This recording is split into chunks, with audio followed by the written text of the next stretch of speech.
Assalamualaikum warahmatullahi wabarakatuh. Perkenalkan, nama saya Fitri Sulistiani.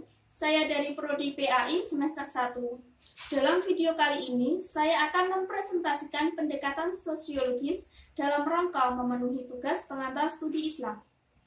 Menurut Sujono Sukanto, dalam bukunya Sosiologi Suatu Pengantar, mengatakan atau mengartikan sosiologi sebagai suatu ilmu pengetahuan yang membatasi diri terhadap persoalan pemikiran. Sosiologi tidak menetapkan ke arah mana sesuatu seharusnya berkembang dalam arti memberi petunjuk-petunjuk yang menyangkut kebijaksanaan, kemasyarakatan dari proses kehidupan agama tersebut. Di dalam ilmu ini juga dibahas tentang proses-proses sosial bahwa pengetahuan perihal struktural masyarakat saja belum cukup untuk memperoleh gambaran yang nyata mengenai kehidupan bersama dari manusia. Selanjutnya, sosiologi dapat digunakan sebagai salah satu pendekatan dalam memakai agama. Hal demikian dapat dimengerti karena banyak bagian kajian agama yang baru dapat dipahami secara profesional dan tepat apabila menggunakan jasa bantuan dari ilmu sosiologi.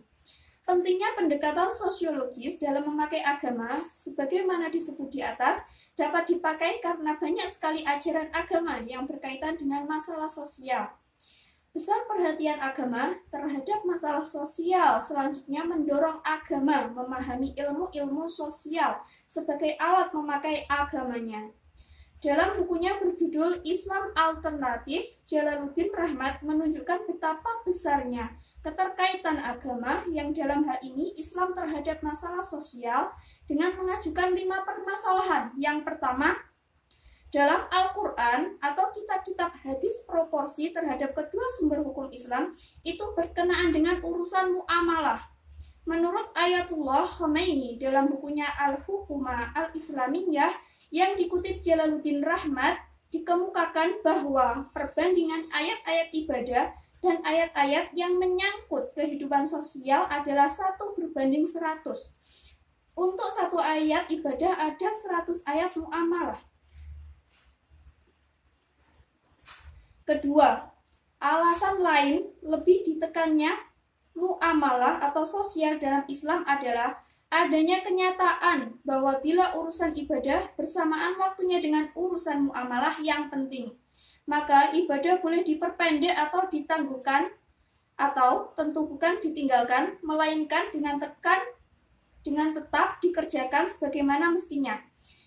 Diriwayatkan oleh Bukhari dan Muslim dari Anas bin Malik, Rasulullah SAW berkata, "Aku sedang sholat dan aku ingin memanjangkannya, tetapi aku dengar tangisan bayi, aku pendekkan sholatku, karena aku maklum akan kecemasan ibunya karena tangisan itu."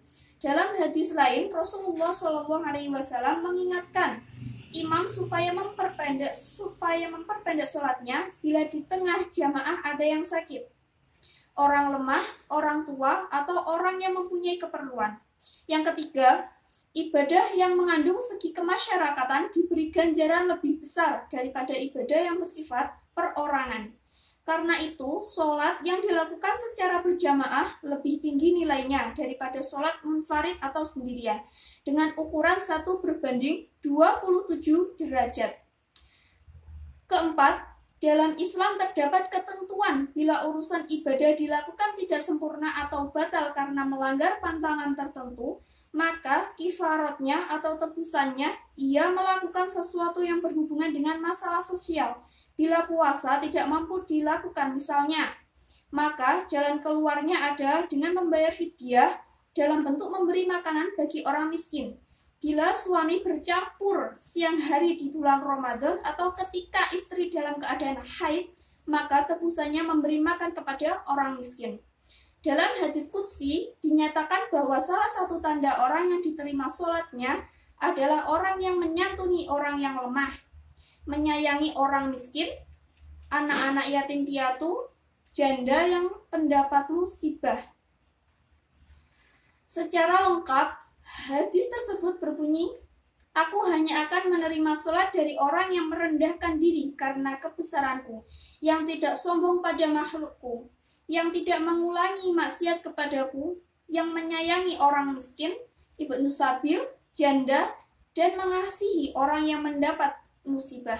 Kelima, dalam Islam terdapat bahwa ajaran amal baik dalam bidang sosial mendapat ganjaran lebih besar daripada ibadah sunnah. Dalam hubungan ini, kita misalnya membaca hadis yang artinya sebagai berikut. Orang yang bekerja keras untuk menyantuni janda dan orang miskin adalah seperti berjuang di jalan Allah, dan seperti orang yang terus-menerus sholat malam dan terus-menerus berpuasa. Hadis riwayat Bukhari Muslim. Dalam hadis lain, Rasulullah SAW mengatakan sebagai berikut, maukah kamu aku beritahukan derajat apa yang lebih utama daripada sholat, puasa, dan sedekah?